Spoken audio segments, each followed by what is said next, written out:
हरियाणा राज्यसभा चुनाव में king maker JJP के 10 विधायक तय करेंगे राज्यसभा की किस्मत। बीजेपी और कांग्रेस को क्रॉस वोटिंग का खतरा।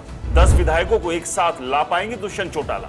हरियाणा में रोहतक से दीपेंद्र हुड्डा के लोकसभा चुनाव जीतने के बाद राज्यसभा की सीट की लड़ाई चर्चाओं में है। फिलहाल ये राज्यसभा की सीट खाली हो चुकी है। ऐसे में चुनाव को लेकर जेजेपी की भूमिका बड़ी हो गई है। अगर 10 विधायकों वाली जेजेपी किसी एक के पक्ष में गई तो फिर किंग मेकर बन जाएगी। हालांकि बीजेपी सरकार से गठबंधन तोड़ने के बाद जेजेपी खुद फूट का शिकार है। ऐसे में क्रॉस वोटिंग का भी डर बना हुआ है। यही वजह है कि राज्य में 10 साल से सरकार चला रही बीजेपी हो या फिर विपक्षी कांग्रेस, दोनों में हलचल मची हुई है।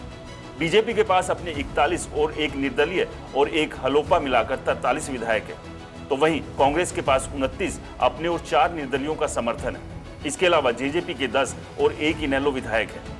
3 सीटें खाली है, जिसमें एक सीट रानिया से रंजीत चौटाला इस्तीफा दे चुके हैं। अंबाला से वरुण मुलाना ने लोकसभा चुनाव जीतने के बाद इस्तीफा दिया। बाशापुर से राकेश दौलताबाद के निधन से ये सीट खाली हुई है। सियासी जानकारों की माने तो जेजेपी के कई विधायक क्रॉस वोटिंग कर सकते हैं। हालांकि इसके बदले में वे 3 महीने बाद होने वाले विधानसभा चुनाव में बीजेपी या कांग्रेस से टिकट मांग सकते हैं और इसी वजह से कांग्रेस और बीजेपी की भी टेंशन बढ़ी हुई है। दीपेंद्र हुड्डा के रोहतक से लोकसभा सांसद चुने जाने के बाद उनकी राज्यसभा सीट खाली हो गई है। भले ही इस सीट पर कांग्रेस का कब्जा था, लेकिन इस बार कांग्रेस के लिए सीट जीतना आसान नहीं होगा। जेजेपी के विधायक और निर्दलीय किसी भी तरफ जा सकते हैं।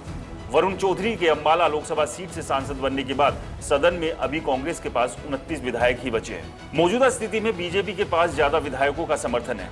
सीएम नायब सिंह सैनी के करनाल से उपचुनाव जीतने के बाद सदन में बीजेपी विधायकों की संख्या 41 हो चुकी है। लेकिन अगर जेजेपी, निर्दलीय और एक सदस्य वाली पार्टियों के विधायक क्रॉस वोटिंग करते हैं तो नतीजा किसी भी तरफ जा सकता है। इसको लेकर बीजेपी खेमे में खासी हलचल मची हुई है। राज्यसभा चुनाव में ओपन बैलेट सिस्टम है। राज्यसभा चुनाव में क्रॉस वोटिंग के कारण किसी भी विधायक को विधानसभा से अयोग्य नहीं ठहराया जा सकता है। इसकी वजह सुप्रीम कोर्ट का एक फैसला है।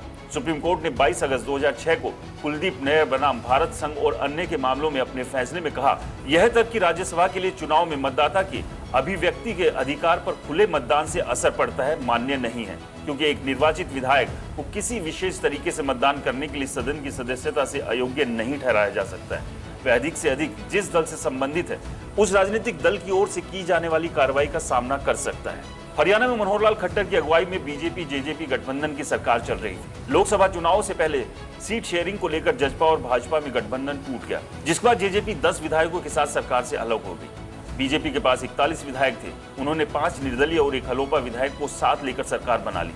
खट्टर की जगह नायब सिंह सैनी सीएम बने।